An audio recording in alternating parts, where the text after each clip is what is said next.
أعزائنا المشاهدين، أطاب الله أوقاتكم بكل خير. أهلا بكم معنا في حلقة طال انتظارها. أحد المسؤولين الحقيقة خدنا منه وعود كتير قوي إن احنا هنعمل الحلقة بتاعته بمواعيد، لكن ربنا يعينه في اللي هو مشغول فيه، ودايما كان الاعتذار إنه سيادته مشغول. فاحنا مش هنقول هو مين، احنا هنعرف الاسم، وتقريبا كل شعب اسكندرية وبعدهم شعب مصر عارفين. احنا ضيفنا النهاردة الأستاذ الدكتور أسامة الفولي، أستاذ الاقتصاد وعميد سابق لكلية الحقوق جامعة اسكندرية. أهلا بحضرتك معنا. يا أهلا وسهلا بك. ازي حضرتك؟ الحمد لله رب العالمين. أهلا بيك.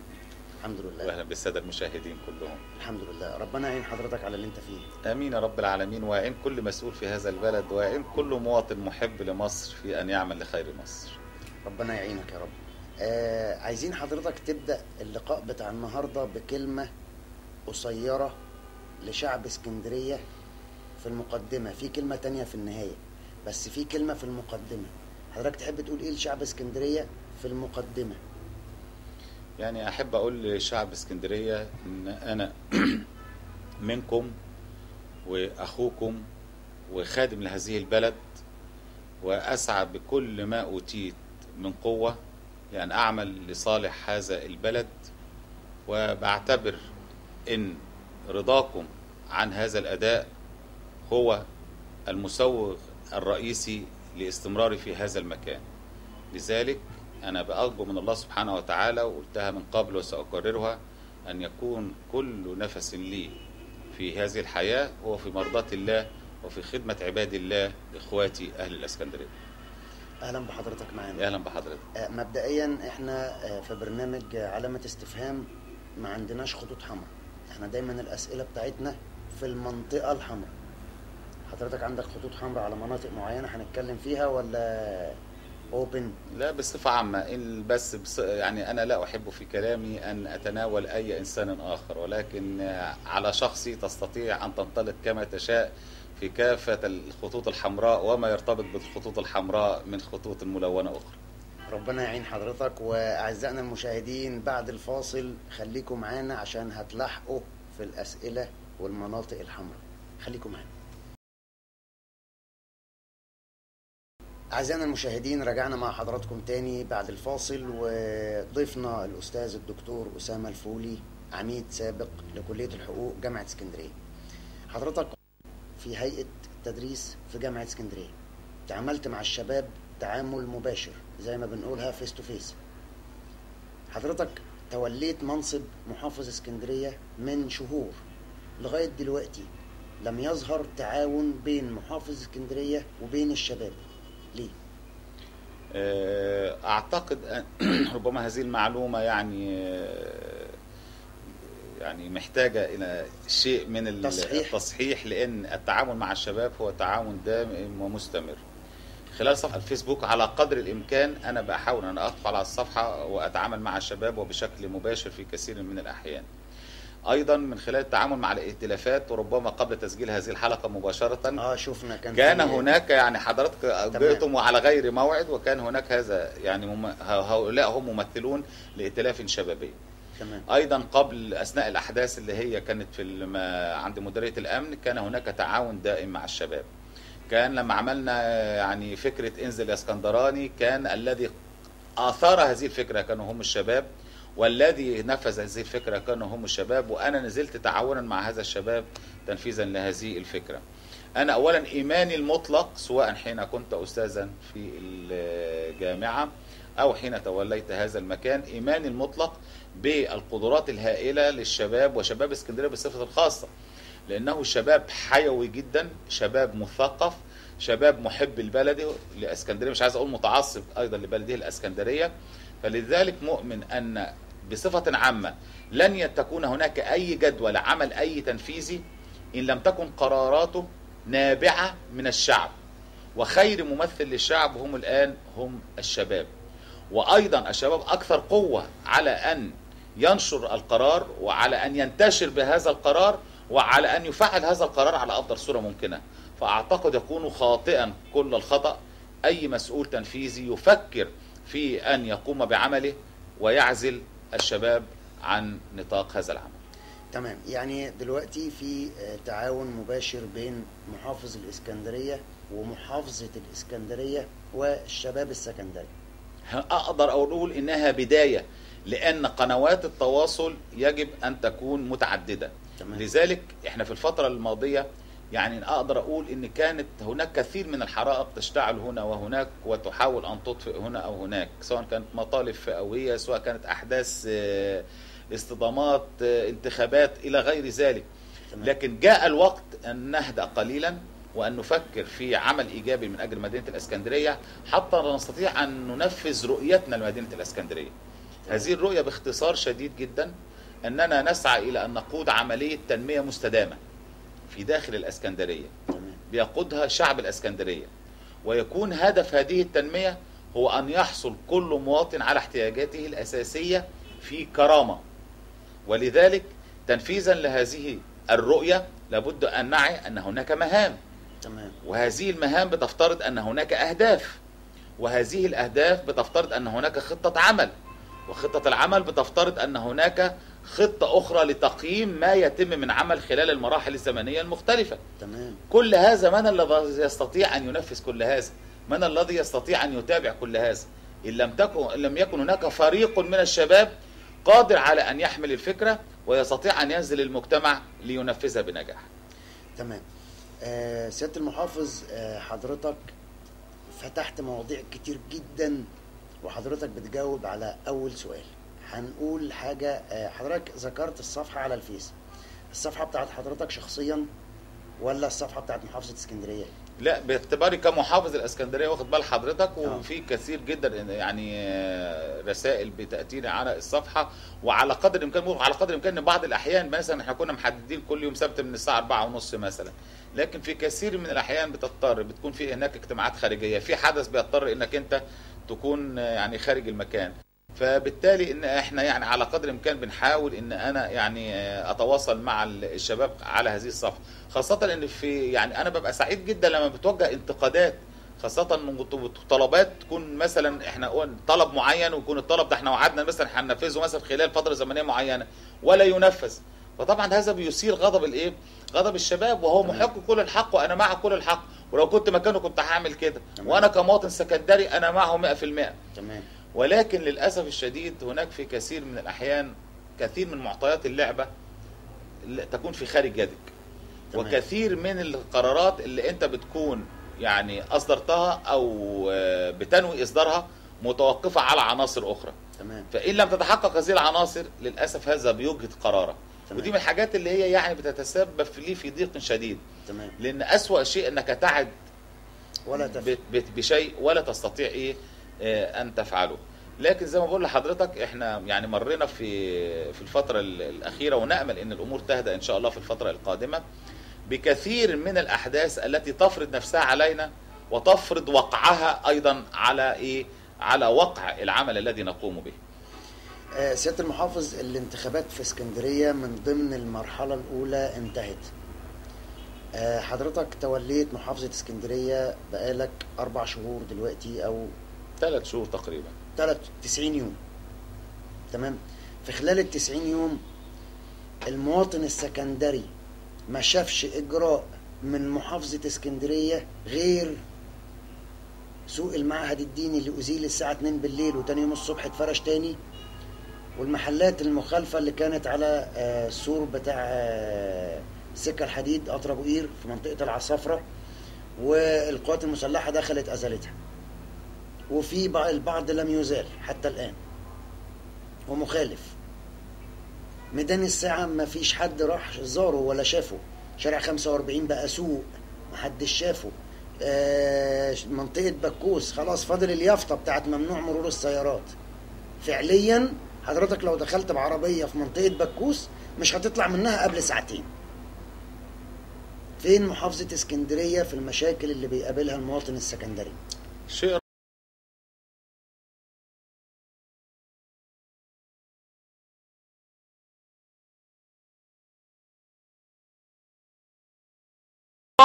وعاوزين ايجار من البياع 300 جنيه، وعاوزين نور اجباري، وعاوزين ميه اجباري، وعاوزين امن وحراسه. طيب البياع ده اللي معاه 5 6 عيال لما انت تديله باكيه 2 متر في 2 متر وتاخد منه 300 جنيه ايجار هياكل عياله ازاي؟ وبعدين سوق بينه وبين بين المجتمع ده 3 كيلو 3 كيلو. انهي واحده ست انهي واحده ست هتسيب بيتها وعيالها وتقفل عليهم وتروح 3 كيلو 2 جنيه مواصلات رايح و2 جنيه مواصلات جاي. في السوق عندنا سوق 30 تجار. اهم مشكله اهم حاجه سوق المعهد يتشال، لازم سوق شارع القاهره يتشال. شارع الجيش مش هيأثر معايا. لا هو اهم حاجه هو شارع الجيش يا عم. شارع القاهره اهم من شارع الشال مبدئيا ماشي. يعني هو الاسواق اللي هي مرتبطه بسوق اللي هتوقف سوق 33. ثاني حاجه اهم حاجه المواصلات. الناس لازم تلاقي مواصله توديها السوق، يعني تعمل له خط. المحافظه تعمل خط تشغل فيه ناس، خط من المعهد الديني لحد شارع 30 بنص جنيه، وخط من شارع القاهره لحد السوق بنص جنيه. يبقى الموقف بتاع الخط ده قدام السوق، بحيث ان اللي طالع شايل 10 كيلو شايل 8 كيلو يطلع يركب ويمشي يروح بيته يروح مكانه، مش يركب عاوز تاكسي ب 5 جنيه يوصله ماليش مواصله. ثالثا اهم حاجه الناس بتروح هناك مفيش مظلات للناس. شتاء او الحر الناس هتموت، يعني لو ست كبيره او راجل او واحده حامل هتموت هناك من الشتاء وبالحر. الارض هناك مش متظبطه. الناس شدت مره السوق غرق هناك. مجاري السوق ذات نفسه بايظه. المجاري السوق ذات نفسه بايظه. غير كده مفيش مشكله ثانيه. لكن هو اهم حاجه المواصلات. اهم حاجه اهم عقبه المواصلات والاسواق العشوائيه اللي جنب مننا. سوق شارع القاهره هتشال، سوق شارع الجيش اتشال، سوق المعهد الديني اتشال. تاكد مليون في الميه ان السوق ده هيشتغل دولي. تاكد مليون في الميه. ده شارع اسكندريه محطه قطر. بعد ما نزلت القوات المسلحه كسرت المحلات، وكان المفروض ان هم هيشيلوا الركب ومحدش شاله لغايه دلوقتي. وطبعا الشعب المصري معروف بجماله وحلاوته، ان هو بيمشي اي مكان فيه تكسير بيرمي فيه زباله. وشركه اونكس اهو يعني الراجل بتاع شركه اونكس ذات نفسه قاعد بيفضي ما شاء الله الزباله، بيفضيها بيرميها في وسط الشارع. يعني حتى بتاع اونكس تعملها مزبله. يا جماعه دي شركه اونكس بتعملها كده. والله يا جماعه منورنا، يعني حتى الشركه اللي المفروض بتنظف بترموا في الشارع. يعني ما شاء الله عليكم. يعني ادينا اهو صورنا حتى شركه اونكس ذات نفسها كانت بترمي الزباله خرابه للعمال. يعني شركه اونكس عايزه شركه تخدم عليها هنا في اسكندريه تشيل لها الزباله. يعني الشركه عايزه شركه تشيل لها الزباله. سبحان الله. وهنا كان في محلات طبعا اللي الجيش تكرم وهدها لنا هنا في اسكندريه، وكان المفروض ان احنا لما سالنا قالوا لنا ان المحافظه مالهاش دعوه بنظافه السور بتاع القطر، المفروض نشيل في شركه رائع جدا. حضرتك بتتكلم يعني بلغه المواطن الجميله دهيت، وانا اتكلم معك ايضا كمواطن، وبأعلن ان انا ايضا بأبدي اعتراضي لمحافظ الاسكندريه. بقى انا بتكلم كمواطن وبأبدي اعتراضي للمحافظ على مثل هذه الامور.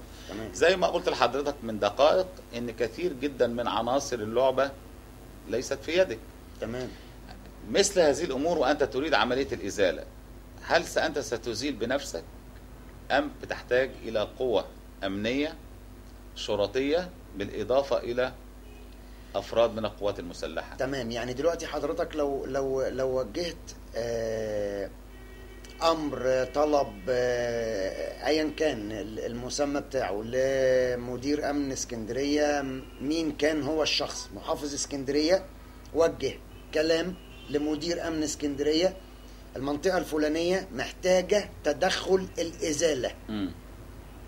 حضرتك كلمة ان انا اتدخل بالازالة يعني هي بتقال سهل جدا، ونتصور انها يعني عملية في الواقع العملي بتتم في يسر ودون صعوبة.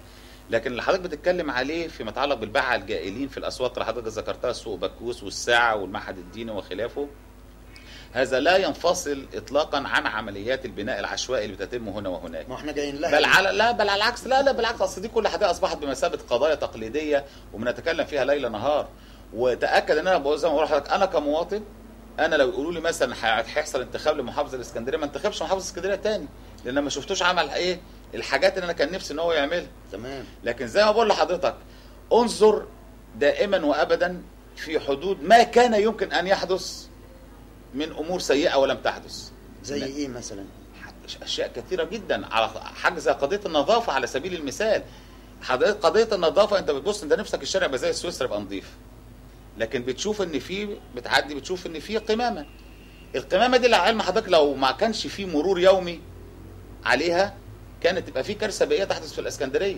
لكن بيحدث المرور هذا اليوم وبتتشال، ولكن ليس بالمعدل الايه المطلوب. طب تيجي تشوف مشكلاتها ايه بقى، عشان اقول لحضرتك ان عناصر اللعبه اللي حضرتك بتنتقد ازاي مش في ايديك. النهارده لما تاتي الى المحافظه، وهذه المحافظه وصل قرار من الشركه المسؤوله الاجنبيه المسؤوله عن النظافه بانها ستترك، اتخذت قرارا نهائيا بترك البلد. ما عشان ليها فلوس. ما ماشي يا سيدي، عندها فلوس صحيح، بس الواقع اللي بيجد لا هي ليها مش عندها. لا دي وجهه نظر، لان في وجهه نظر اخرى حملها تقرير من الجهاز المركزي للمحاسبات بيقولوا ان عليها ضعف المبلغ اللي هي عايزاه. يعني هي مديونه بضعف المبلغ، ان اخذت اموالا عن غير وجه حق بضعف هذا المبلغ.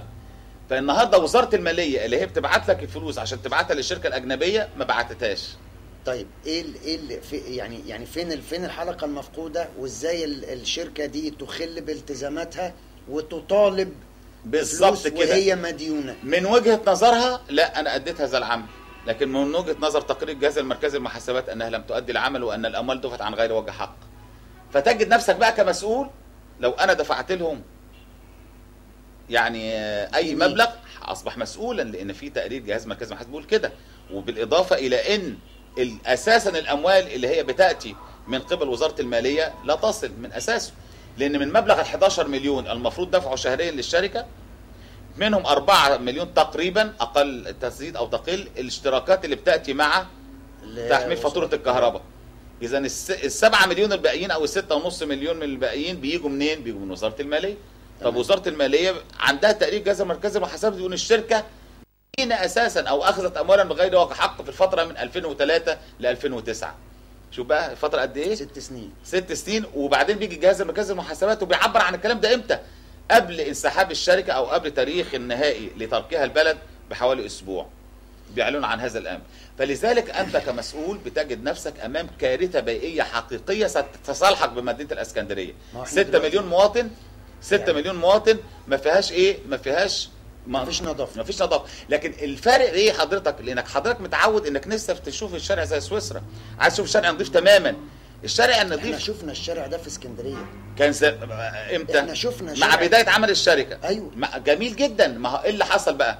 حضرتك لما يكون في الشارع المفروض يبقى فيه 40,000 صندوق، المتبقي فيه 3 بس، 3000. طب بقيه الصناديق دي راحت فين؟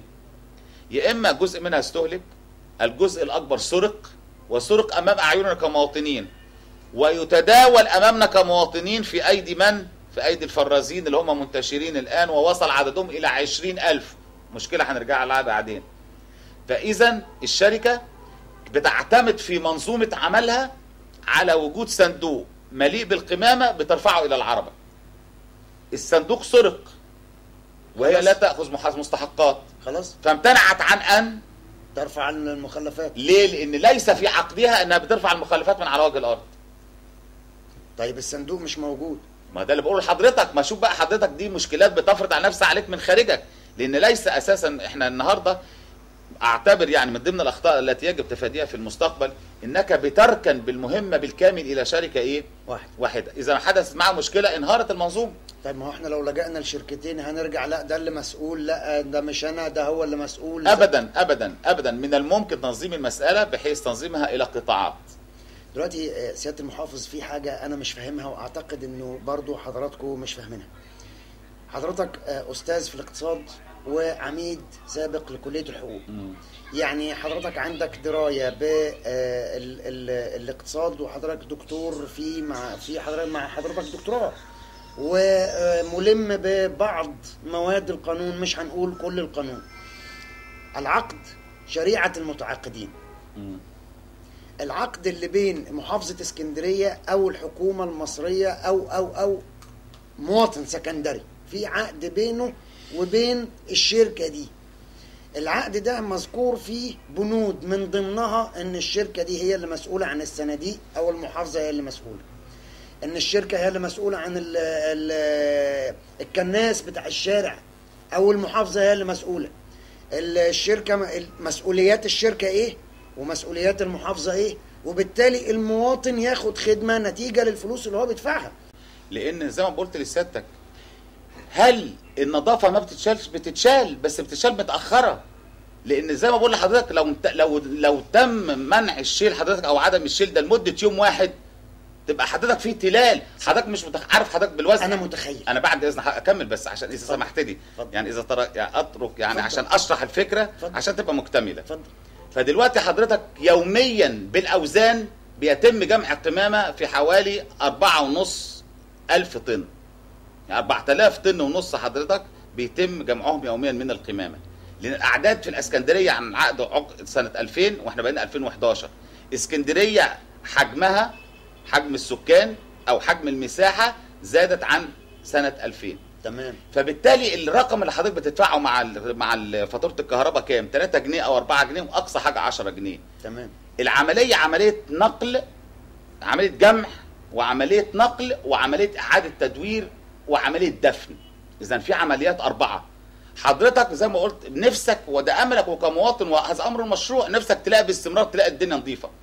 لكن تاكد انت دخلت لقيت الصندوق مرمي على الارض. ليه؟ لان في واحد فراز رماه على الارض. بتضطر الشركه بقى علشان تعوض المساله دي، لان في عقدها مفيش، عربياتها مش مؤهله، الموظفين اللي بيعدوا واخد بالك مش مؤهلين، او الكناسين مش مؤهلين ان هم يعملوا الكلام ده. فبتضطر تجيب لوادر علشان تحطها على عربيات ايه؟ عاديه. ده كلنا بنشوف تكلفه، دي تكلفه اضافيه. انا بتكلم حتى الشركه، ليه الشركه الفرنسيه انسحبت؟ لان صناديق بتسرق، وحضرتك اثرت العقد شريعه المتعاقدين، ده شيء جميل جدا. لكن في تفسير من هو بقى المسؤول عن الحفاظ على هذه الصناديق؟ هل تصورك ان المحافظه هتضع يعني موظفا لحراسه كل صندوق؟ لا. هل الامن هو المسؤول عن حراسه الصناديق؟ طيب هل الشركه مسؤول عن حراسه الصناديق؟ الصناديق دي لو استهلكت يا سياده المحافظ، ما انا بقول لحضرتك الجزء اللي بيستهلك بيستعوض، لكن اللي بيسرق ده حضرتك روح اي محلات لصناعه الترش والمخلل، وهتفاجئ ان اساسا الصناديق متاخده منين؟ متاخده من الشارع. الفرازين اللي حضرتك شايفهم عدد كبير منهم اللي وصل ل 20,000، ده اساسا بيعتمدوا على الايه؟ اللي هو الصندوق اللي فيه عجل ده، هو ده اللي بيجروه. لذلك الصناديق الجديده نازله من غير ايه؟ من غير عجل. فحضرتك بتتصور ان عمليه النظافه لم تتم. هي عمليه النظافه تمت، ولكن تمت بشكل قاصر، لانها لو ما تمتش تبقى كارثه يا فندم. لو ما تمش الجمع يومي تبقى كارثه. وفي مناطق وفي 4 اكتر من مره في اليوم، وده انا شاهد عيان عليه. حضرتك على سبيل المثال لو تشوف حضرتك البرنامج التلفزيوني اللي اتعمل، وروح من فضل حضرتك، والبرنامج يستطيع ان يذهب الى حضرتك منشيه النزهه في الحضره، واللي هي خلف الوكاله مباشره. تمام. استطاع مواطن بسيط من مجرد قدرته على التفاهه والتواصل الاجتماعي انه يتفق مع مين؟ سكان 13 شارع، واتفق معهم على ان يتم جمع القمامه في تزامن كامل مع مرور السياره. فاصبح 13 شارع بدون صندوق قمامه واحد. انتهى منظر الصندوق من حياتهم. ليه؟ لانهم اتفقوا سلوك انساني بينسجم مع التنظيم الموضوع من قبل الشركه. فلذلك انا بقول لحضرتك ان من مشكله النظافه جزء منها سلوكيات. طيب والكنس بتاع الشارع؟ الكنس بتاع الشارع ده حضرتك بقى لما الشركه يعني اللي حصل في نهايه وقتها ان ما بتاخدش فلوس، فبتقول لك انا ما عنديش السيوله الكافيه ان انا اغطي بيها الايه؟ اغطي بيها المرتبات. فمن مؤكد ان حصل فيه عجز في الايه؟ في عمليه القائمين على عمليه النظافه. لذلك بقول لحضرتك المشكله اللي كانت هتقابل اسكندريه ان غياب انهيار المنظومه بالكامل. لا احنا بفضل الله سبحانه وتعالى حرصنا على ان ياتي شركه مباشره بتحل محلها، لكن كشركه جديده حضرتك مع فريق جديد، مع عماله لم تعتاد العمل مع اسلوب الشركه الجديده، مع انهيار كامل في معطيات المنظومه القديمه وهي الصناديق حضرتك، مع عربات سلمت للشركه الجديده وهي بدون قطع غيار، بدون ورشه صيانه التي تم تفكيكها وبيعها. لذلك الشركه الجديده بدات العمل في ظروف ايه؟ ولكنها صعب. تدخلت من منطلق وطني على اساس انها بتنقذ وضع قائم، والحمد لله رب العالمين، يعني فضل ربنا سبحانه وتعالى ان تم انقاذ المنظومه من الانهيار الكامل، ولكنها تسير ولكن بايه؟ ليس بالصوره اللي احنا بنطلبها. لذلك لما سيادتك بتقول ان انا امتنعت عن الدفع بالكامل، ما هو دي خدمه انا بدفع ثمنها من سنين. ما اسمح لي سيادتك، ما بقول لحضرتك الكلام ده يا فندم، لو حضرتك من فضلك انا بطلب سيادتك وبطلب البرنامج، لان الاعلام دوره رائع في ان ينشر الحقيقه. انتم يعني اقول ايه، يعني بتعملوا قانون الله في الارض، بمعنى ان احنا نريد ان نصل الى الحقيقه وان يعلمها الجميع. فلتذهب فعلا البرنامج ويرصد ما يتم وزنه يوميا من قمامه. المكان ده فين يا فندم؟ المكان حضرتك بتبقى في المحطات الوسيطه اللي هي بتبقى موجوده في محرم بيه وفي المنتزه وفي ام صغيو، وتشوف حضرتك القمامه اللي بتخرج من اسكندريه يوميا وتصل الى المحطات الوسيطه، وبعدين بيتم نقلها الى المحطات الرئيسيه، المدافن الرئيسيه في منطقه برج العرب والحمام. طيب. علشان تدرك بس حضرتك ان قد ايه بيتم رفعه من الاسكندريه، عشان ندرك ان عمليه النظافه تتم بالفعل، ولكن زي ما بقول لحضرتك انك بتتم بشكل ايه؟ قاصر، وبنحاول ان احنا نعالجه بكل الايه؟ الوسائل. تنفيذا للعقد اللي حضرتك قلته، في اداره اسمها اداره الرصد البيئي. اداره الرصد البيئي مهمتها الرئيسيه انها بترصد المخالفات او تضع الملاحظات على عمل ايه؟ الشركه. فكان في وقت من الاوقات اداره الرصد البيئي بتعتبر ان كل مثلا قمامه غير موجوده في خارج الصندوق بمثابه مخالفه. بتعتبر ان شارع مرت وما شافتش ان هو اتكنس مخالفه. فكانت النتيجه ايه؟ المبلغ بيجي من وزاره الماليه علشان يروح مين؟ للشركه. فالرصد البيئي يروح عاملين ايه؟ مخالفات بمليون، مليون ونص، ب2 مليون، يتخصموا من مستحقات يتخصموا من مستحقات الشركه، ويخشوا فين؟ في ميزانيه مين؟ ميزانيه المحافظه، فيعتبروها بمثابه ايرادات. فاصبح الموظف بيعتبر نفسه ان هو بياتي بايه؟ بايراد للمحافظه من خلال ايه؟ من خلال وضع المخالفات اللي هو بيعملها. طب موقف الشركه هيكون ايه؟ لا انا كده ما باخدش حقي دخلنا في حلقه ده انا بالماضي دخلنا في حلقه مفرغه. أيوة. رغم ان احنا بنطبق نفس العقد، انا وهو بيطبقوا نفس العقد، ولكن تفسير كل منا، وده سبب الخلافات اللي في الدنيا.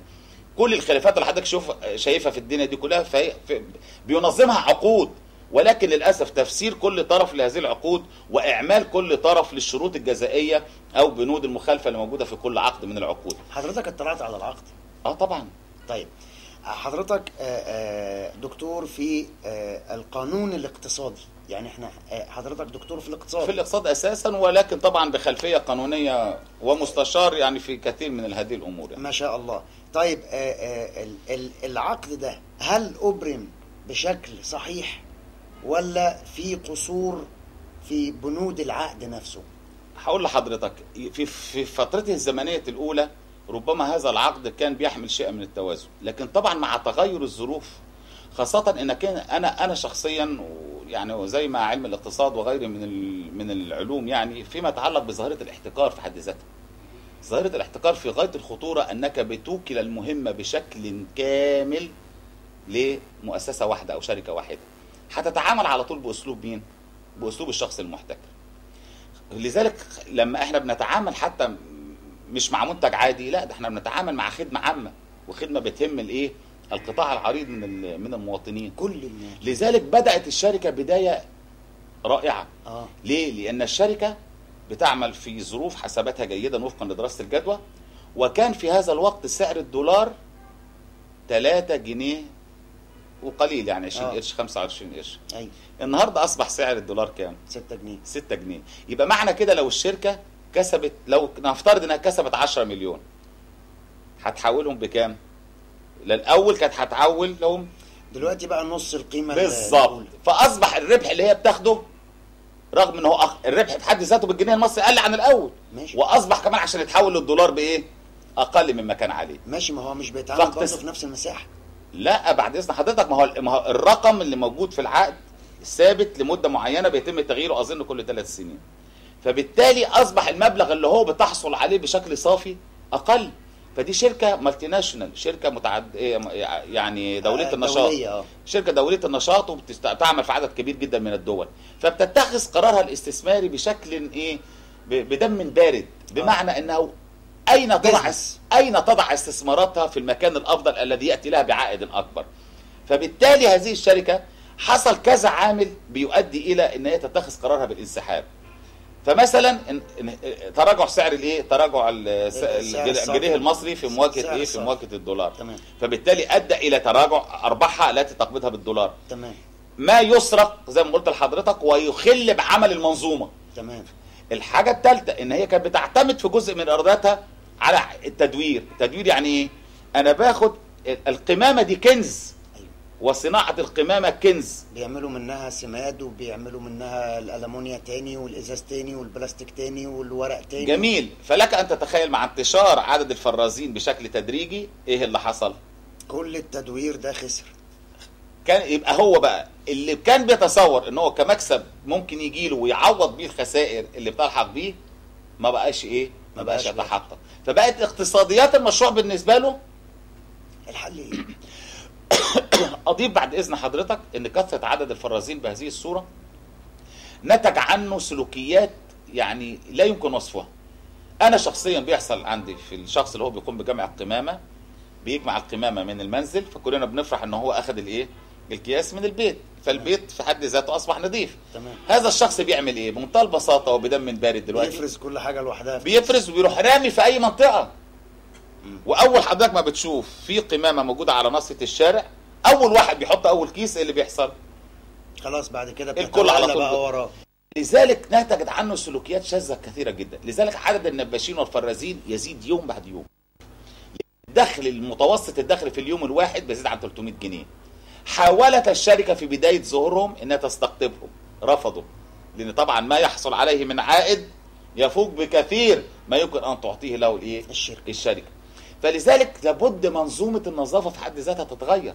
هذا الإنسان البسيط عم خميس اللي هو في منشية النزهة اللي عمل هذا النموذج، احنا بنحاول نكرره في صورة ما نسميه بالصفارة. الصفارة يعني ايه؟ يعني العربية هتعدي مثلا الصفارة الساعة 9 صباحا. حصل قبل كده في شوارع اسكندرية بالظبط كده. دلوقتي حاليا بنطبق هذا النموذج وبنعمل على انتشاره ان شاء الله في منطقة ضباط مصطفى كامل، وفي منطقة ايه؟ في منطقة ابي قير. فلذلك لما نعرف مشكلة النظافة حضرتك ونعرف اسبابها ازاي، ونعرف مجيء الشركة الجديدة في ظل اي ظروف، وان احنا لابد كشركة وطنية، اول شركة وطنية تحمل هذا العبء لمدينة بهذا الحجم وتتدخل في لحظة فارقة كان ممكن ان تتعرض لها المدينة لكارثة. فلذلك يجب في تصوري الشخصي نعطيها فترة سماح اولية كده عشان تكيف اوضاعها، لكن بعد كده سيكون الحساب حسابا موضوعيا، حسابا عقديا. انت وقعت معايا عقدا، واخد بال حضرتك، وبتطبق العقد بكافة شروطه وبكافة نصوصه الى ان يعني يحدث ما اللحظة التي يجب ان نتحاسب فيها، لان هذا حق المواطن ويجب ان يحصل المواطن على ايه؟ على حقه في زي ما قلت لحضرتك، يعني الحصول على احتياجاته الاساسية في كرامة. هذا حق للمواطن. تمام. أعزائنا المشاهدين، احنا سمعنا المشكلة بكل تفاصيلها. هنعرف حل المشكلة من سيادة المحافظ بعد الفاصل. ابقوا معنا. أعزائنا المشاهدين، رجعنا لحضراتكم بعد الفاصل ومع سيادة المحافظ أسامة الفولي محافظ اسكندرية، وكنا حبينا نتعرف من حضرتك على الحل ايه. احنا عرضنا المشكلة بشكل عام، يعني انا عارف ان احنا لو دخلنا في كل التفاصيل هناخد 4-5 حلقات. الحل بقى ايه؟ الحل اولا ان الجانب انا بقى اعتقد انه بيلعب المواطن فيه دور كبير جدا، وحل طبعا هو المفروض علينا احنا كجهاز تنفيذي بيراقب اداء الشركه اللي هي متعاقده اساسا مع المحافظه الان. فالدور الرقابي ده دور مهم وفاعل جدا في ان احنا بنشوف اوجه القصور وبنتابعها باستمرار وبنبلغها، واذا كان في نصوص عقديه بتفرض مخالفات يبقى ده دورنا بعد الفتره الاولى اللي هي الشركه بتوافق فيها اوضاعها. تمام. الشركه يجب ان تعلم ايه هي السلبيات اللي ادت الى اخفاق الشركه الاجنبيه في ان تقوم بعملها على الوجه الاكمل، ويجب عليها في هذه الحاله ان هي انها تقوم بعلاجها. والحقيقه بتتم في اجتماعات متواصله ما بين المحافظه وما بين الشركه وما بين اساتذه من كليه الهندسه مستمره، على اساس ان احنا ايه الاساليب الامثل للمنظومه القمامه ان هي تعمل فيها. في عامل مهم جدا احنا ذكرناه في الاسباب المشكله اللي هم الفرازين. الفرازين النهارده احنا في افكار، لكن محتاجين برضو الافكار الناس يقولوا لنا كيف التعامل مع هذه الفئه. في احدى الجرايد كانت قالت انه في ابتكار عمله مواطن اعتقد دمياطي تقريبا لنموذج للصندوق غير قابل للفرز، وممكن تعديل بس عفوا تعديل الجزء الخاص في السياره بتاع الرفع بتاع الصندوق، بحيث انه يعني الصندوق يبقى بيتفرغ من تحت وما ينفعش الفراز ده يدخل فيه. ان هو يدخل فيه ده يعني يا ريت انا شخصيا ما اطلعتش على هذا الابداع يعني المصري. يا ريت ان احنا نقدر ان احنا ناخد مثلا عنوانه ونتصل بيه، لان حصل قبل كده مع واحد برضو السيد احمد المصري برضو مخترع، ان هو عمل عمليه اعاده تدوير تحويل القمامه الى مياه في الاخر. واحنا شفنا التجربه اللي هو عملها وتجربه ناجحه وكل حاجه، بس ينقص ان التجربه دي تتحول الى بقى الى تفعيل واقعي في صوره ماكينه بيتم انشائها ويتم يعني انتاجها على نطاق كبير، بحيث ان هي تساعدنا في حل مشكله القمامه. مع عمليه اعاده التدوير في غايه الاهميه، لان احنا بنعتمد على للاسف الشديد الفن القديم اللي هو خاص بالدفن. ده المفروض ان هو بينتهي من العالم، وان في الفنون الحديثه اللي هي بتخلي العادم النهائي صفر. تمام. فبالتالي بيتم عمليه اعاده تدوير كامله للقمامه. فنحن في اتصال مباشر مع شركات المانيه وشركات سويديه وشركات امريكيه، على اساس ان هي بتنقل لنا التكنولوجيا الحديثه، وبيتم الاتفاق مع المقاولين العرب اللي هي شركه بتقوم بعمليه النظافه الان في الاسكندريه. هي بدات فعلا من تاريخ 4 اكتوبر وهي مستمره الان، وابتدت ان هي الاسطول بالكامل. وهي طبعا المقاولين العرب داخله شركاء مع اخرين، والشركه اسمها شركه نهضه مصر للخدمات البيئيه اللي هي بتقوم بعمليه النظافه في الاسكندريه. والمساهم الرئيسي فيها هو المقاولون العرب. لذلك احنا بنتصور في الفتره القادمه، بنأمل ان احنا في توافق ما بين المجتمع السكندري في ان يكون على قدر الامكان في تزامن كبير ما بين نزول الاكياس مباشره الى العربات، الى العربه مباشره. يعني مش هيبقى في صناديق تاني. يعني هنتفادى كثيرا ان الصناديق بتمتلئ، وهنتفادى كثيرا ان الفراز هيجد ان الصناديق امامه، وبالتالي يستطيع ان يعبث بها كما يشاء. الحاجه المهمه اللي بطلبها من المواطن السكندري النهارده، الكل بيركن على جانبي الرصيف، ما بيكتفيش بكده، ده بيروح راكن كمان صف تاني. اول ما ركن صف تاني منع العربيه من ان هي تمر، وده بيحدث في كل شوارعنا الضيقه الان. الكل بياتي متاخرا فيركن على الامه، على الناصيه، الملف، فعلى طول هذا الملف يحرم عربيه القمامه من انها تقوم بعمليه مناوره. فهي شايفه الترام على سبيل المثال، على طريق الترام ضيق، فبنجد عربات يا اما راكن بعيدا عن الرصيف، او تيجي عربيه راكنه صف تاني. ما هو ده قصور المرور بقى سياده المحافظ. مش مجرد مرور، ما هو المرور حضرتك مرتبط بسلوك، لان حضرتك لما تجد ان السلوك شائع ومعمم بهذه الصوره. تمام، بس انا لو بركن صف تاني وشفت عربيه واقفه صف تاني والكلبش على العجل، مش ممكن حركه. لا والله يا فندم، الكلبش على العجل ما هو موجود النهارده في شارع الاسكندريه، ومع هذا الظاهره متكرره. ما بقول لحضرتك في كثير من مشاكلنا عايزه ان احنا نتفاعل معها تفاعلا حقيقيا، ان احنا نمتنع عن اداء السلوك بشكل جماعي. لكن انا قدام بيتي ممكن على فكره ممكن يجد مكان قدام شويه بس يمشي، بس هو عايز يركن فين؟ قدام بيته. بمناسبه قدام بيته، وضع المواسير والحواجز يعني في منطقه سيدي جابر عند المستشفى بتاعت القوات المسلحه، في مكان هناك هجيب لحضرتك العنوان بالظبط، يعني في شكوى من مواطن ساكن هناك، انه في واحد خد الرصيف كامل. سلوك غير قانوني، غير حضاري، غير مجتمعي، وغير سكندري. ليه؟ لان هذا بيتنافى مع ابسط حقوق المواطن، ان ده الشارع من حق الجميع وليس من حق شخص ان هو يحتكر له. طيب فبالتالي المحافظه بقى هتعمل ده ايه؟ دور حضرتك شرطه المرافق، ده شرطه المرافق. ويوميا لعلم حضرتك بتنشأ يعني اعمده جديده، ويوميا بتزال اعمده. طيب لكن للاسف الشديد كل واحد النهارده بيتصور ان الملكيه العامه وكانها تحولت الى ملكيه خاصه، وله الحق في ان يتصرف فيها كما يشاء. والنهارده الكل بيعمد الى ان هو يعظم مصلحته الخاصه حتى على حساب المصلحه العامه. النهارده لما بنشوف هذا الارتفاع العشوائي الجنوني اللي انا بسميها دي عمليه انتحار مجتمعي جماعي. تمام. واحنا كلنا بنشارك في هذه الجريمه من خلال صمتنا كمجتمع على مواجهه هذه الظاهره. احنا كسلطه تنفيذيه، انا قلت الكلام ده اكتر من مره، نحن بالاجهزه والامكانيات الحاليه لا غير قادرين على ان نواجه هذه الظاهره. طيب مين لابد من وجود تشريع، لابد من صدور تشريع وتشريع رادع يجرم هذا السلوك على كل من تسول له نفسه ان يقوم بعمليه البناء. انا عايز حتى يمتد العقاب الى من يقوم بالشراء، لان هذا الذي يقوم بعمليه المخالفه يقوم بعمليه البناء، ان لم يجد المشتري لهذه السلعه فلن يقوم لكن للاسف الشديد الكل يجري وراء مصلحته الخاصه. لان طبعا بدل ما عماره كان المفروض انها تطلع 6 ادوار، لما تطلع 13 دور ولا 15 دور اكيد ده بيؤثر على السعر بالايه؟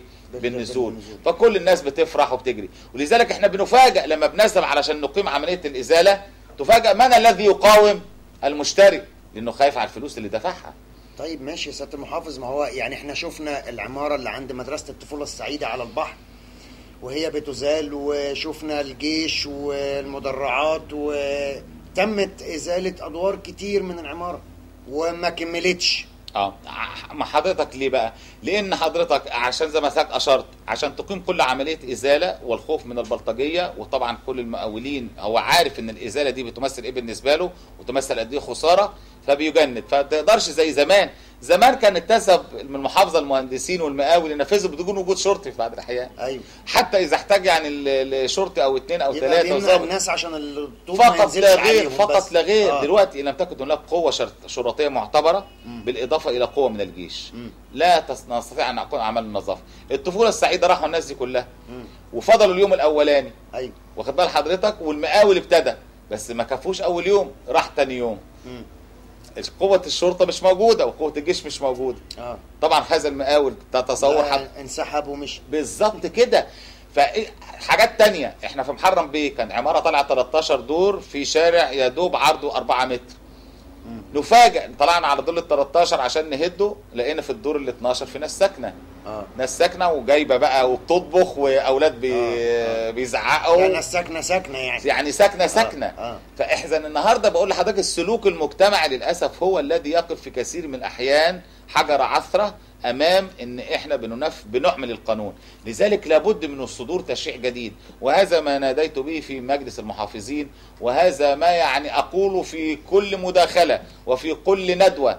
لابد من صدور تشريع رادع، ولا بد من النهارده سلوك مجتمعي جماعي لمقاومه هذه الظاهره. ده حل مؤجل، يعني التشريع الجديد يعني لازم بعد ما البرلمان يخلص، وبعد ما البرلمان يخلص يعني قدامنا. لا يا فندم، لا ما في تشريعات بتصدر، ما المجلس العسكري له سلطه التشريع فيستطيع ان يصدر بمرسوم بقانون، ونحن طالبنا بهذا كثيرا ومرارا وقلنا نحن بصدد. والاهرام قد حمله رائعه هو وغيره من الصحف، وانا كنت اسعد الناس بهذه الحمله واشارك فيها، وكما قلت لحضرتك انا اتكلم كمواطن، لان هذا يمثل تهديدا للاسكندريه والحضاره هذه المدينه. تمام. خاصه ان هذه الظاهره مش قاصره على البناء، هذه الظاهره بتمتد الى الاراضي الزراعيه. أيوة. الارض الزراعيه الجيده في مصر تتآكل. أيوة. لابد من صدور تشريع وبسرعه، تشريع رادع يحمي تراث مصر، يحمي بناء مصر، ويحمي ارض مصر. ايه اللي منع التشريع انه يطلع؟ ربما تلاحق الاحداث وكثره المطلوب من تشريعات يعني، لكن لابد، انا بعتبره من الاولويات المطلقه. انا معك يعني، واضم صوتي الى صوتك واعلن يعني استنكاري الشديد لهذه الظاهره، وفي كل مره يثار هذا يعني اعلن هذا الكلام، لان من منتهى الامانه يعني من اهم مسؤولياتي والامانه الملقاه في عاتقي ان انا احافظ على يعني ارواح الناس، وان احافظ على ممتلكاتهم في هذا المكان الذي يعني تقع يعني مسؤوليته تحت رقبتي. تمام. سيادة المحافظ، لا جريمة بدون قانون. لغاية ما يصدر التشريع كل اللي بنى وعدى. الوضع هيبقى ازاي؟ لا لا لا لا لا البنيه التحتيه مش ما مستحمله يتم اللي بيحصل ده. ما يتم. عشان كده بقول لك حضرتك جريمه انتحار مجتمعي، لان انا حين اوافق على ان اشتري لابنتي ولا لابني ولا انا في هذه العماره، انا بوافق ضمنا على ان تنفجر شبكه المجاري، وهذا ما نلاحظه. منطقه ميامي بقت غارقه في الصرف الصحي في الصيف. ليه؟ علشان الارتفاعات اعلى من من استيعاب طاقه المواسير. وده من اهم اسباب اللي احنا بنلاحظها لما بتحصل امطار، لان الطاقه الاستيعابيه للشبكه اصبحت اقل بكثير من حجم الاستهلاك الفعلي. لا الامطار دي ليها مصافي امطار. لما هقول لحضرتك لا لا لا لا لا مين قال كده؟ بتخش في النهايه على شبكه الصرف الصحي. طبعا. امال الميه هتروح فين؟ يعني الميه حضرتك الامطار دي هتروح فين؟ يعني شبكه الصرف الصحي في اسكندريه بقت غير قادره على استيعاب ساعتين مطر.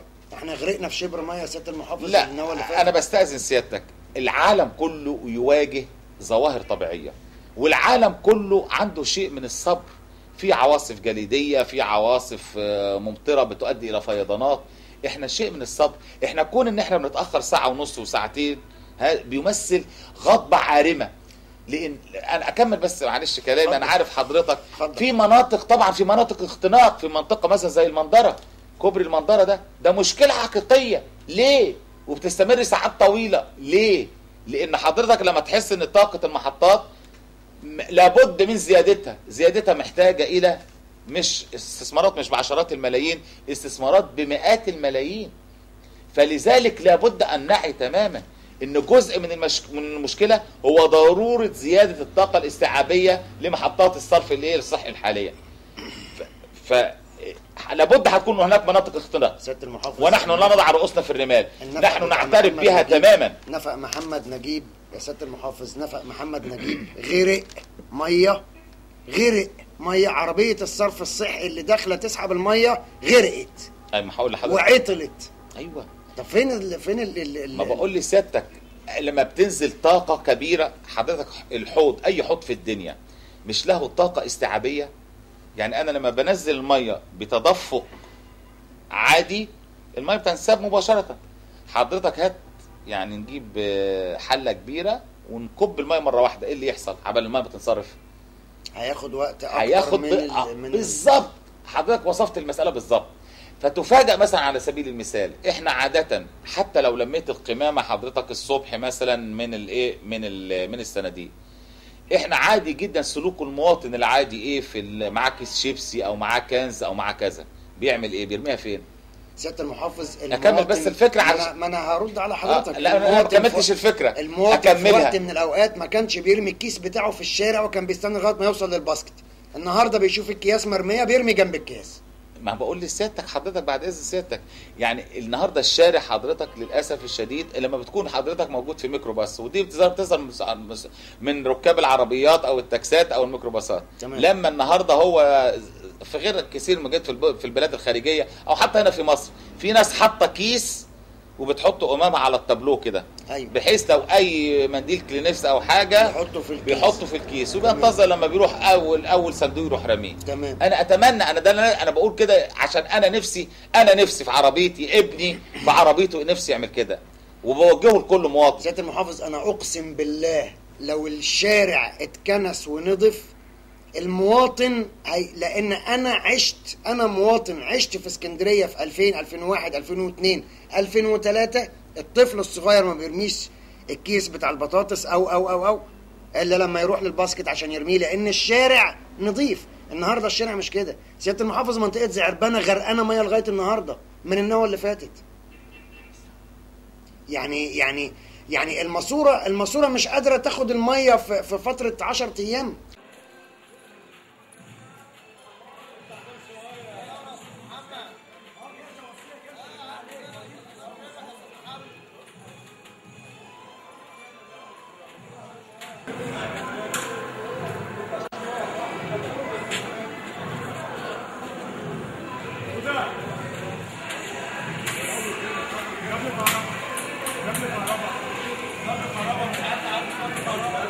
لا استنى الصلاة هو هيجيبه اهو.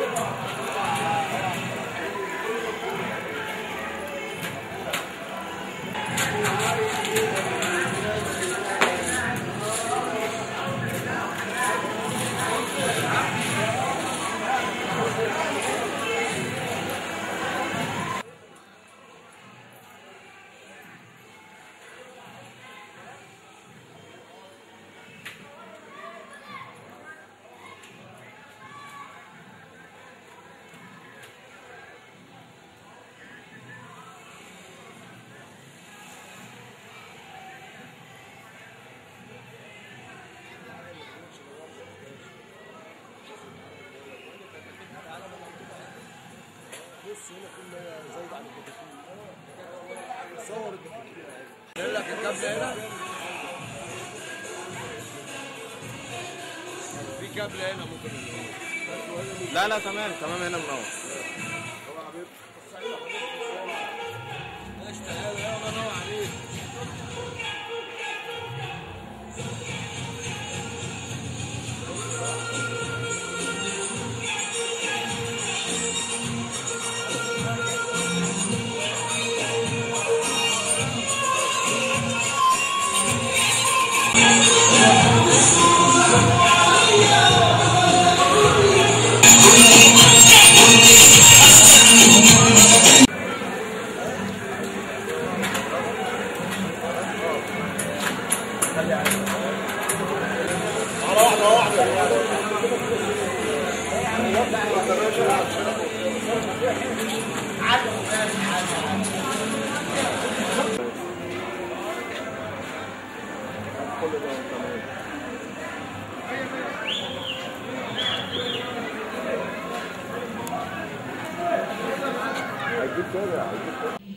من شارع معتصم العباسي بمنطقة زعربانة بالاسكندرية، معنا أحد المشاكل وأحد المتضررين من مشاكل الصرف الصحي. أهلا وسهلا بحضرتك. حسين حسن محمد علي شطر ديبا الجراح صاحب القهوة. احنا مضرورين من هنا من سنة 70 من المية والزبالة والصرف الصحي. آخر وثيقة عندنا مفيش حد بيعبر فينا ولا حد بيسأل فينا. طب ما جربتوش ان انتوا تشتكوا؟ شكاوي لغاية المحافظ ما حد سأل فينا، ولينا شكوى عند المحافظ رسمي. محدش يرد عليكم؟ صور معانا محدش بيرد علينا، يجوا يبصوا ويمشوا محدش بيسأل فينا. أي حد بيسأل فينا. آخر ما زهقنا بقى اعترفنا بيكم انتوا. وادي الشكوى اللي احنا عاملينها صورة منها والأصل عند المحافظ. دي الصورة منها والأصل عند المحافظ. وقف الشكوى اهي. والمضرورين كلهم ماضيين فيها. هم دول متضررين بس؟ ايوه لا ناس ياما، ده احنا قصرنا المسافات 15 نفر. والاستاذ علاء اهو طبعا. اهلا وسهلا بحضرتك استاذ علاء. علاء يوسف المحامي واحد سكان المنطقه واحد المضرورين من المياه المتدفقه كل يوم. يعني هي اصبحت حاجه لا تطاق. صحه الناس بقت في تدهور، وابلغ دليل على اللي بيحصل ان حضرتك تبص وراك وتبص جنبك هتلاقي محلات مقفوله بسبب الميه. يعني ده كل ده واقفه حال. كل دول بيسترزقوا من محلاتهم قافلينها بسبب المجاري. واحنا اشتكينا قبل كده كذا مره لدرجه ان بعتنا للجورنال. يعني من حوالي 10 سنين انا بكتب وببعت في الجورنال ومحدش بيسال، لدرجه ان احنا سمينا من منطقه زعربانه الغرقانه بسبب كثره الميه اللي فيها. فاحنا عايزين حل، ويا ريت يكون حل سريع عشان ننقذ الناس اللي موجوده هنا. طب حضرتك في اطفال بتروح المدارس مش كده؟ في مدرسه هنا، ده بيأثر عليهم برضو في اكيد، وصحتهم برضو. يعني كل يوم بيروحوا للدكاتره بسبب الميه ديت. امال ايه؟ في جامع، احنا شفنا ان في جامع الناس بطلت تصلي صلاه العيد وصلاه الجمعه بسبب الميه. والميه يجوا ويمشوا على طول. مفيش حد بيعمل اي حاجه خالص. لا هم بتوع الصرف الصحي على قد ما بيشتغلوا حاجه بسيطه كده وبيمشوا، وبعد ما بيمشوا الميه بترجع تاني. فهي محتاجه، هو الموضوع محتاج حل جذري. واحنا قلنا الكلام ده قبل كده ان المواسير دي بقى لها 30 سنه يعني المفروض او اكتر. يعني محتاجه تتغير خالص كليا.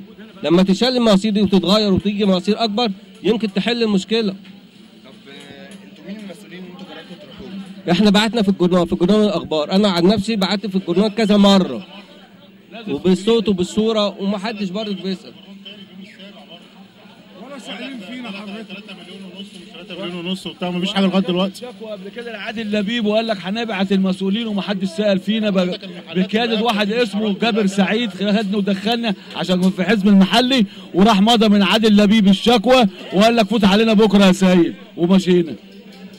وبرده من ايام عادل لبيب لغايه دلوقتي مفيش حد بيجي. ايوه انا بكلمك كلام مظبوط. الشكوى بايديا من ايام محجوب كمان. انا قلت لك الشكوى بايديا امال ايه؟ قال لك فوت علينا بكره يا سيد. استاذ علاء عنده مستندات وعنده جرايد اللي عنده هو كاتب فيها بنفسه في الاخبار لغايه دلوقتي موجوده عنده بالتواريخ بتاعتها. امال ايه موجوده؟ يعني مش ما بتكلمش كلام كده، وبعدين انت صورت وشفت بنفسك. طب مش في من 60 سنه، دي من 60 سنه على كده، يعني انا عندي 60 سنه والمجاري دي متواجده من الستينات كمان. انا من الستينات وهي كانت كلها المجاري دي على كده، وكل عملوا لنا قبل كده مقايسه كانت 4 بوصه عملوها لنا 8 بوصه. 8 بوصه ازاي في الكم العماير دي؟ ده شوف السكنات قد ايه. كل ده ما ينفعش، كل ده ما ينفعش. كل النهارده في عماير بتتقام عماير، العماره اقل حاجه 16 دور. هيبقى في الضغط اللي عليها دي. الجمعه دي على طول الضغط هيبقى ايه الضغط ده؟ ده ضغط جامد عليها. الجمعه دي على طول، يعني يوم الجمعه صلاه الجمعه ما حدش بيصلوا جوه الجامع. بتبدا من يوم الخميس بالليل، يعني من يوم الخميس من الساعه 7 كده هو تلاقيها بالوضع ده. يوم الجمعه عشان اجازات تلاقيها غرقانه كده. بتاعت الكهرباء دي كل اسبوع لازم تضرب، كل اسبوع يعني ما بتبطلش، يعني على طول احنا كده شغالين كده في خطر. حضرتك الجمعه بص للمنظر، هنصلوا ازاي؟ الميه كلها جاريه على الجامع. قول لي كده هنصلوا ازاي حضرتك؟ حاسب ضريبيا ومش رقم من الضرايب، محلات قافله وكلنا بنقفل بدري وبنقفل اكتر وقت، خلي بالك، والضرايب مش رحمانه برضه. ازاي انا حاسب ضريبيا؟ هو فين الميه؟ حاسبني الساعه ده ضريبيا وانا قاعد كده في الزبون بيجي لي. طب مش في مرشحين مجلس الشعب جولكوا هنا قبل كده؟ ما تتكلمش في الموضوع ده عشان انت عارف الكلام ده. هو بيجي يقول لك لما نكسب هنعملها. مفيش حد بيكسب ما تشوفهمش تاني. ما هو ما انت صور اهو. احنا مدير عام المنطقه في سموحه، انا وعاطف وميمي كلنا رحنا دي واحده. احنا دلوقتي رحنا مدير عام المنطقه في سموحه، ماشي. دلوقتي رحنا للمهندس ماجد ورحنا للمهندس مصطفى، قال لك انا هبعت لكم الرجاله، ما بيبعتوش الرجاله. النهارده هم جم عملوا لك كده، قال لك كمان ساعه هتنزل، ما نزلتش وسابونا ومشوا. لما زهقنا منهم رحنا لمدير عام المنطقه بتاع سموحه، مهندس محمد نشأت سعيد، ماشي. ما حدش سأل فينا، شكاوى عملنا شكاوى وصورناها وسلمناها بايدينا، واحنا واقف حال. انا راجل صاحب دكان من الساعه 12 الظهر لما الميه الساعه 1 كده عم تنزل بالليل، من 12 الظهر صلي الظهر وتعالى اتفرج كده تلاقي الشارع كله زي ما انت شايف كده، كل يوم واقف حال، ولا بيع ولا شراء. فكده ما ينفعش، كده ما يرضيش حد كده. وبعد ما كسب اتكل على الله. المحمدي صالح جه هنا وقال لك احنا اخوان مسلمين وهنعمل لكم الصرف وهنعمل لكم. هو جه هنا اسبوع واحد وخد بعضه واتكل على الله. من يوميها لغايه النهارده ما شفناهوش، ماشي. المحجوب برضه جنن اهو، قعد معانا وصلى في الجامع وشاف المنظر. صلى معانا هو شاف المنظر، والله بكلمك. صلى معانا العيشه هنا مره، ما عملش حاجه برضه. مفيش حد بيجي يعمل اي حاجه. وبعدين تاني الميه دي نتيجه الناموس، الاطفال النهارده بتتعالج منها. يعني الناموس الميه بتطلع وبتاع، العيال بقت بتتاذى الصغيره عماله هرش. اللي فاتت قال لك احنا اعتمدنا الميزانيه 4 مليون ونص ليها، ولغايه النهارده ما حدش عمل اي حاجه. المواسير مرميه في شارع 20 ومفيش حد عمل اي حاجه، زي ما انت شايف الوضع كده الحالي. كل واحد يقول هذا الكلام، ما حدش بيعمل اي حاجه خالص. يعني المنظر ده لو في كفر عبده مش هيحصل، انما احنا هنا عشان بيقول لك ده بقى من العالم الثالث ما بيعترفوش بينا، ولا حد بيسال فينا حاجه ولا حد بيكلمنا. محدش بيكلمنا. احنا صورنا يا جماعه وفي انتظار ان المسؤولين يردوا عليكم، واحنا هنوصل صوتكم ان شاء الله للمسؤولين. يعني اراجع حضرتك طبعا منطقه زعربانه اللي حضرتك بتتكلم عنها، لان طبعا انا يعني اتصور لان احنا بنتلقى البلاغات يوميا وبيتم تدخل يعني بشكل نقول ايه ده فوري في بعض الاحيان. سياده المحافظ السماعات مرفوعه، الناس تعبت بلاغات، الناس تعبت بلاغات. انا بعد اذن حضرتك في محافظ بدون ذكر اسماء تولى مسؤوليه محافظه اسكندريه، عمل حاجه اسمها غرفه عمليات الخط الساخن. الكهرباء قطعت عندك، اتصل بالكهرباء، ما جاتلكش الكهرباء في خلال 30 دقيقه اتصل بالخط الساخن. الخط الساخن ممكن تلاقي المحافظ شخصيا بيرفع السماعه، الو الخط الساخن لمحافظه اسكندريه، هو المنطقه الفلانيه مقطوع عنها الكهرباء، 15 دقيقه حضرتك وهتصل بيك على رقم كام، على رقم كذا. قبل ال 15 دقيقه يكون العطل اتصلح. حضرتك يعني انا ما اعرفش حضرتك يعني سياده المحافظ لو مشي في الشارع هينضف، صح ولا انا غلطان؟ ازاي يعني مش فاهم؟ يعني المحافظ لو مشي في الشارع، لو الشارع ده مش نظيف والمحافظ عدى في الشارع وهو مش نظيف، الكناسين هتجري علشان تنظف الشارع عشان المحافظ لو عدى تاني لا يا فندم، لا يا فندم، مين قال كده؟ حضرتك للاسف الشديد انا بمر من شوارع كتيره جدا وبشوف على هذا المستوى ومفيش هذا التفاعل يعني حضرتك بتوصفه. حضرتك بتوصف ان اذا ما تصلحش في 30 دقيقه، هل تصورك ان كل عطل ممكن ممكن هو يتم علاجه في 30 دقيقه؟ واذا ما حضرتك زي ما حضرتك بتقول كده، يعني انا نفسي حضرتك تقول لي بس من هو هذا المحافظ وما هي الفتره الزمنيه التي كان موجودا فيها، عشان انا شخصيا انا كمواطن سكندري بقى نفسي احقق اللي حضرتك بتقوله. لكن انا بتمنى ان انا لما بتعامل مع مشاهد اتعامل معه بحقائق موثوقه وحقائق لابد فيها دليل علشان يثبتها. لكن انا علشان اثبت ان محافظ بيخفق امام محافظ اخر بينجح، يعني انا بأتمنى ان هذا الكلام يكون كلاما موثقا. لكن حضرتك بتقول غرفه العمليات، غرفه العمليات لها ارقام وارقام محفوظه وبتتلقى، وحضرتك اسال مواطنين، وحضرتك جرب دلوقتي انك انت تكلم غرفه العمليات وشوف هترد عليك ولا مش هترد. لان حضرتك ذكرت دلوقتي ان السماعه مرفوعه، ده الكلام اللي حضرتك قلته. حضرتك اذا بتلقي معلومه الى المواطن ان السماعه مرفوعه. لا، ده انا بنقل معلومه من المواطن لحضرتك. بعد اذن حضرتك، المعلومه حين تكون معلومه حقيقيه، حين اجرب بنفسي وانا اجرب اكلم غرفه العمليات في ال 24 ساعه ولا ان غرفه العمليات فعلا سماعتها مرفوعه. انا بعد اذن حضرتك انا بقول للمواطن السكندري قد تكون اداء الخدمه قاصرا، وهذا انا اعترف به واقر به كمواطن، ولكن يجب ان نعرف ما هي اسباب العجز. لكن انا اقول معلومه للمواطن ان هذه الخدمه غير موجوده وان الخط مرفوع، انا بستاذن حضرتك. مرفوعه مش الخط مرفوع يا فندم. حضرتك بتقول السماعه مرفوعه، يعني ماشي، بيديني مشغول توت توت يا توت فندم. مشغول. حضرتك في اربع ارقام وممكن هي تظهر على الشاشه دلوقتي حضرتك للمواطن علشان يقدر يتصل بيها. واتمنى فعلا حضرتك ان في خط ساخن، واتمنى ان احنا نشوف فعلا ان، وانا بكرر يعني الرجاء لسيادتك انك تقول لي فعلا اسم كافه المحافظين السابقين. انا بأحترمهم جدا لان ادائهم كان اداء متميزا، وانا بأقتدي بسلوكياتهم، وهذا السلوك الرائع اللي حضرتك وصفته بهذه الصوره انا اول من يجب ان يقتدي بهذا السلوك. لان انا كما قلت لحضرتك انا اتمنى ان اتعامل كمواطن يحقق رغبات المواطن. فالفكره الجميله اللي انا ما اعرفهاش انا بأتمنى فعلا حضرتك تقول لي بقى المعلومات التفصيليه، علشان فعلا ده سلوك رائع وتجربه جميله جدا، ونتمنى فعلا ان احنا نحققها بالصوره الجميله اللي حضرتك قلتها. اعزائنا المشاهدين، جماهير اسكندريه، ارقام الخدمه زي ما سياده المحافظ قال موجوده هي على الشاشه. من فضلكم من فضلكم، احنا عندنا وسائل تواصل مع الناس، احنا بيوصلنا الشكاوي وبنوصلها للمسؤولين. يا جماعه سياده المحافظ شخصيا اهو بيقول ان الخدمه قاصره لكنها موجوده، مش بتشتغل بكفاءه 100%، لكن ممكن مثلا 40% او 50%. ما هو القصور ده نسبه غير محدده. في منطقه زعربانه احب اقول لحضرتك برضو في بعض المناطق يعني كميه القمامه اللي بتلقى فيها وقدره الاجهزه على ملاحقتها. زي ما قلت لحضرتك المساله عمليه الصرف الصحي لكي تتم بشكل جيد لابد ان تكون الشبكه نفسها عندها قدره على الاستيعاب، وفي نفس الوقت تكون الشنايش اللي هي بتستقبل مياه المطر يجب ان هي ان هي تكون مهيئه لهذا. تمام. فلما بيحصل ان ما بيكونش فيه تنظيف جيد، والتنظيف الجيد ده هو حضرتك برضه هرجع اقول مسؤوليه شركه طبعا بالاضافه الى سلوكيات. حضرتك المواطن العادي حين يقوم بعمليه كنس الشارع او كنس محله بيلقي بالتراب فين؟ مش بيحطه في صفايه المطر.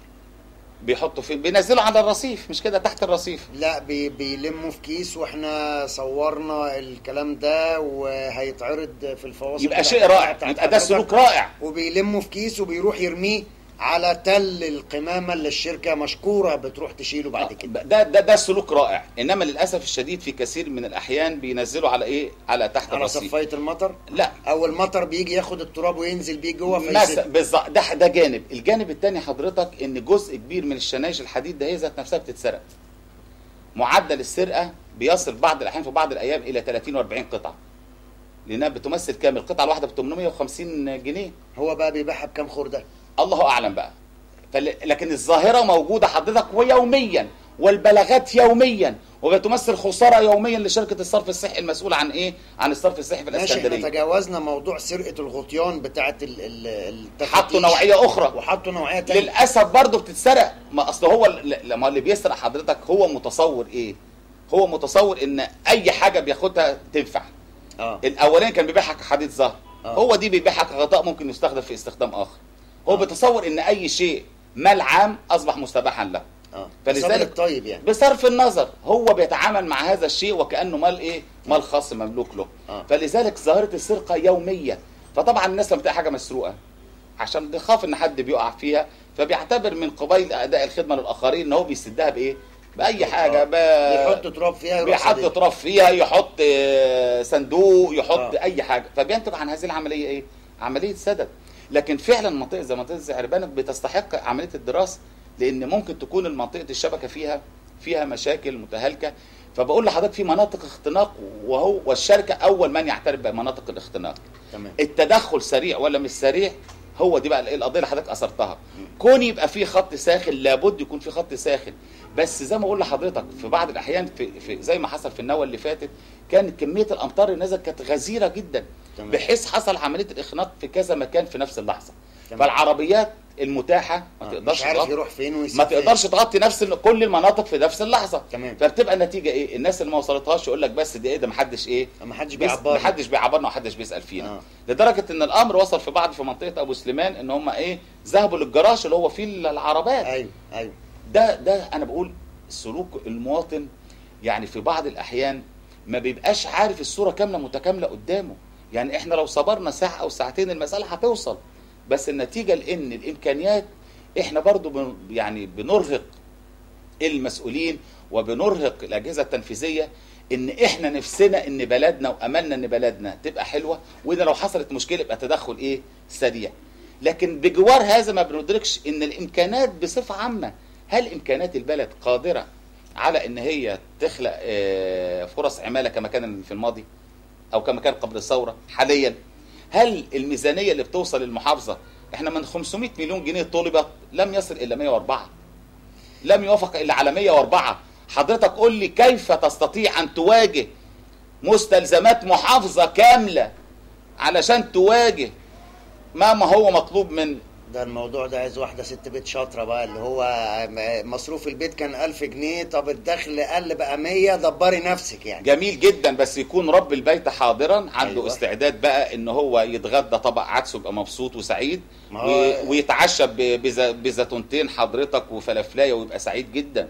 لكن ما اطلبش من ان هو رب البيت اللي هو عايز بقى يكون في بروتين الثلاث وجبات حضرتك. لا ستي الله يرحمها قالت ايه؟ اطبخي يا جاريه. الثانيه ردت عليها قالت له كلف يزيد. اعزائنا المشاهدين هنطلع فاصل استراحه ونرجع تاني، ابقوا معنا.